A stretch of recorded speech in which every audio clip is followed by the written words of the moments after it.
Chers amis, chers frères et sœurs, que Dieu vous bénisse depuis votre position. Je vais vous parler de quelque chose de très important ce matin. Comment faire pour avoir la victoire dans la vie? Pour que nous puissions être bénis, avoir la victoire dans la vie, nous devons faire trois choses. C'est de cela que je vais vous parler dans cette vidéo. Je suis le pasteur Abignapi de New York. Donc, nous devons faire trois choses pour avoir la victoire. Premièrement, les paroles que les gens ont prononcées contre nous, nous devons les annuler, les détruire. Tant que nous ne détruisons pas, nous n'annulons pas ces paroles, nous sommes toujours pris dans cet engrenage. Premièrement, les paroles que les gens ont prononcées contre nous, nous devons les détruire. Dieu nous a donné l'autorité. Dans le livre de Luc, chapitre 10, verset 19, Jésus dit, « Voici, je vous ai donné le pouvoir de marcher sur les serpents et les scorpions et sur toute la puissance de l'ennemi, et rien ne pourra vous nuire. » Ça, vous voyez, très important. Dieu nous a donné l'autorité. Il dit encore dans le livre de Ésaïe 54, verset 17, « Toutes les paroles que les gens ont prononcées contre toi, tu les condamneras, tu les annuleras. » Donc, tant que tu n'annules pas ces paroles, tant que tu ne fais pas la prière de combat pour annuler toutes ces paroles que les gens ont prononcées contre toi, tu vas vraiment tourner à rond. J'ai ce témoignage-là d'une sœur, une belle sœur, un homme là lui a fait cette demande de sortir avec elle, de marier tout cela, mais elle n'était pas intéressée et tout ça. Elle a dit non. Donc le monsieur, il a prononcé des paroles. Il dit, tant que je marche sur la terre, tant que je suis vivant, tu ne peux pas avoir quelqu'un, tu ne peux pas te marier tout cela. Il a prononcé ces paroles. Quand nous lisons dans le psaume 10, nous lisons que les paroles des gens, des agents diaboliques, ils ont de venin sur leur langue. Ils ont ça dans leurs yeux, sur leur rétine. Donc il a prononcé ces paroles. Tant que je vis, tu ne pourras pas avoir quelqu'un. Et à cause de ce genre de choses, il y a des sœurs, de belles sœurs là qui n'arrivent pas à se marier. Alors il s'est trouvé que finalement cet homme qui a prononcé ces paroles, il a accepté le Seigneur. Au cours d'une évangélisation, il a accepté le Seigneur et il est devenu chrétien, né de nouveau. Et puis un beau jour, 14 à 15 ans après, cette sœur-là, elle a accepté le Seigneur aussi, et puis bon, au cours d'une séance de prière, ils se sont retrouvés. Alors dans la causerie comme ça, elle dit, bon, mais qu'est-ce que c'est pas, est-ce que tu es marié maintenant? Elle dit, non, je ne suis pas marié. Donc là, il s'est rappelé des paroles qu'il a prononcées sur la sœur. Et bon, il ne lui a pas dit, mais il s'est retrouvé chez lui à la maison pour annuler ses paroles. Que le Seigneur, il s'est confessé, il s'est repenti. J'ai prononcé des paroles contre cette sœur. C'est à cause de cela qu'elle n'est pas encore mariée.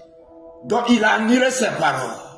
C'est ainsi que la sœur, elle a eu la chance d'avoir quelqu'un, est-ce que vous voyez?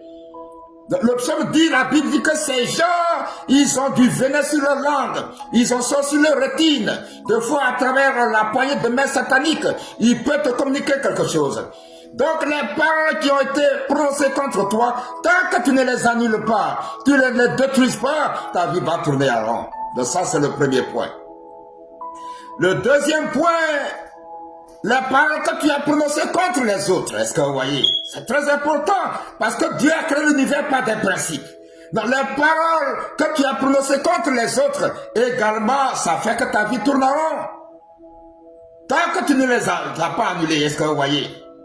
La Bible dit dans Matthieu chapitre 12, verset 36-37, qu'au jour du jugement, Dieu, il jugera les actions secrètes de chacun d'entre nous. Quand tes paroles, par tes paroles, tu seras justifié. Par tes paroles, tu seras condamné. Les paroles que tu as prononcées contre les autres, ces paroles vont te lier. Parce que Dieu, il a créé l'univers par sa parole, par des principes divers, est-ce que vous voyez? Donc c'est tout cela, est-ce que vous voyez? Et je vais lire un verset très important qui va avec, dans Proverbe chapitre 6. Chapitre 6. Après le verset 1, je vais lire ça. Proverbe chapitre 6, après le verset 1. Mon fils, si tu as cautionné ton prochain, si tu t'es engagé pour autrui, si tu es enlacé par les paroles de ta bouche, si tu es pris par les paroles de ta bouche, fais donc ceci, mon fils, dégage-toi, puisque tu es tombé au pouvoir de ton prochain.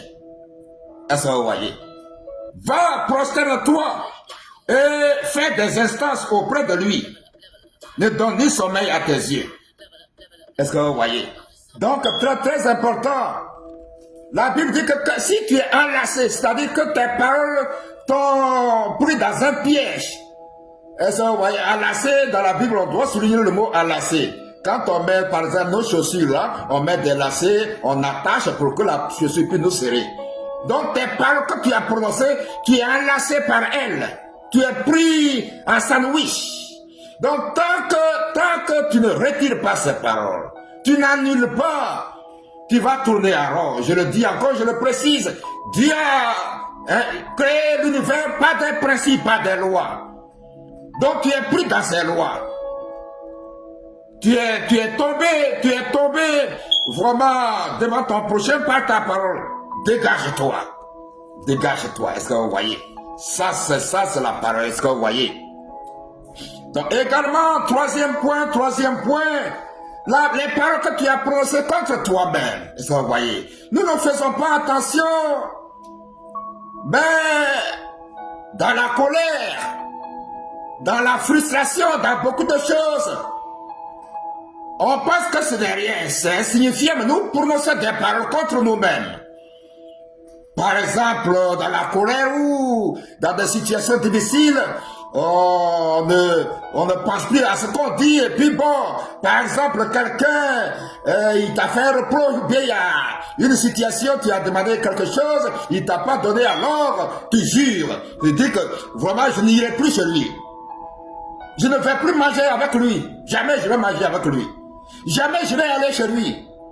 Jamais je vais faire ceci, cela. Je vais faire ça. Donc tu pars. Parce que tu es dans la colère. Tu pars. Tu ne te contrôles plus. Est-ce que vous voyez? Mais ces paroles-là, parce que Dieu nous a créés, il a créé l'univers par sa parole. Et il nous a créés à son image selon sa ressemblance. Donc les paroles qui sortent de notre bouche aussi créent, soit positivement ou négativement. Donc ces paroles qui sortent de ta bouche, à la suite de la colère, ces paroles-là créent. Est-ce que vous voyez? Je ne peux plus manger avec lui. Je ne peux plus aller chez lui. S'il me donne quelque chose, je ne peux plus prendre tout ça. Et puis un beau jour, comme tu es dans les problèmes là, bon, il te dépanne et puis tu prends. Tu prends. Mais c'est comme si c'est du feu que tu déverses sur ta tête. Tu vas, tu manges avec lui. Maintenant, tu vas manger chez lui, tu vas chez lui. Est-ce que vous voyez? Est-ce que vous voyez?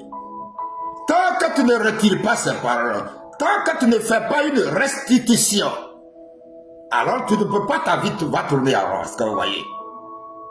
C'est ce que je peux appeler les malédictions cachées. Est-ce que vous voyez?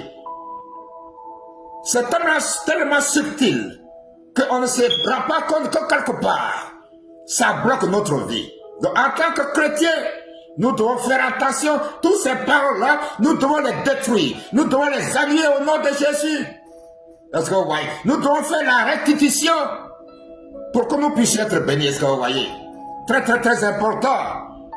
Donc, chers bien-aimés, vous qui écoutez cette parole-là en ce jour, vraiment faites vraiment des prières agressives, des prières de restitution, détruire ces paroles, annuler ces paroles et tout cela, pour que vraiment vous puissiez être bénis, que vraiment le Seigneur vous bénisse, soyez bénis.